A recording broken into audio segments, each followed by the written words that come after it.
Bukod sa campaign rally, nagsagawa rin ng press conference sa mga pambato sa pagkasenador ng Alyansa para sa Bagong Pilipinas sa Mandaluyong City. Ang detalye sa Balitang Pambansa ni Daniel Manalastas ng PTV Manila Live. Daniel. Joshua, puspusan nga ang pangampanya ng mga pambato ng Alyansa para sa Bagong Pilipinas ilang araw na lang bago ang Hatol ng Bayan 2025. Ika nga Joshua, nagsagawa sila ng last minute na campaign ngayong nalalapit na ang halalan.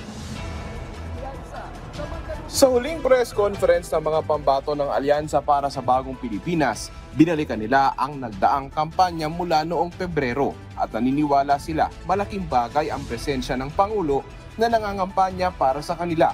Ika nga kasama namin sa mga rallies. Kasi tingnan nyo lang yung resulta sa mga surveys. Majority noon, 1 to 8, 1 to 9, minsan 1 to 10 pa. Pasok na karamihan miyembro ng alyansa. So what does it tell you? Sabihin, magaling magkampanya yung Pangulo because majority ng kanyang nasa line-up ay pasok doon sa alyansa, dito sa pinipili ng mga tao. Makikita mo siguro doon sa 12, walang nagawa. Hindi ba? Wala akong masamang record except that yung ganun siguro yung pananaw ng presidente. So lahat ng naniniwala sa presidente ay bibigyan kami ng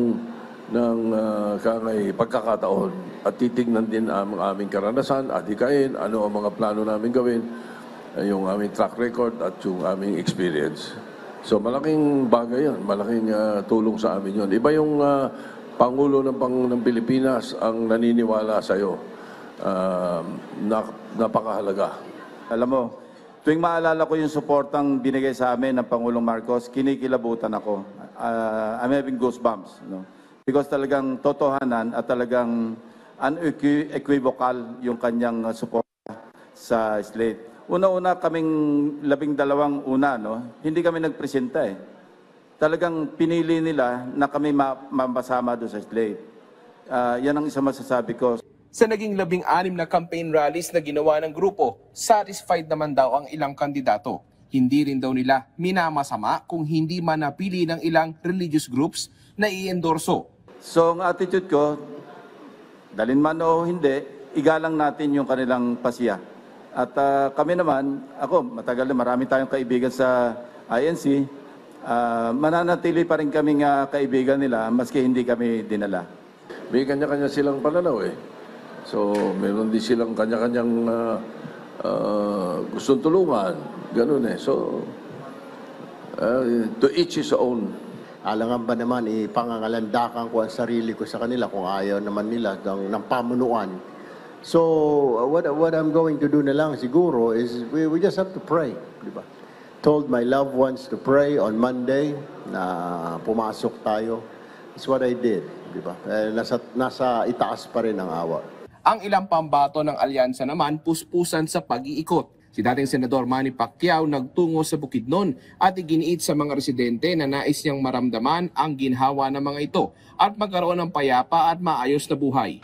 Nasungkit naman ni dating DILG Secretary Benhur Abalos ang suporta ni Taguig City Mayor Lani Cayetano.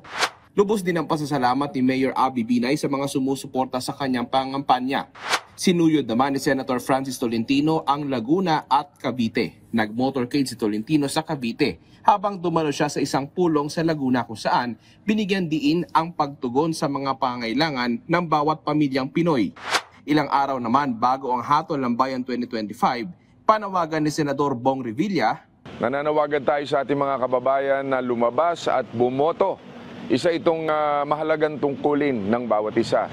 Sumama naman si dating Senador Manny Villar, Senator Mark Villar at Senator Cynthia Villar sa pangampanya ni Representative Camille Villar sa Las Piñas.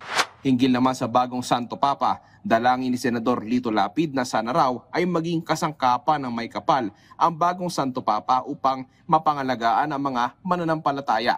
Si Senadora Pia Cayetano bumisita naman sa Cebu kung saan nakapulong niya sina DOTR Secretary Vince Dizon at Cebu Governor Gwendolyn Garcia.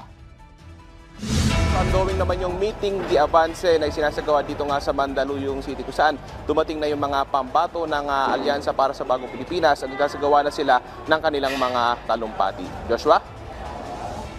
Maraming salamat, Daniel Manalastas ng PTV Manila.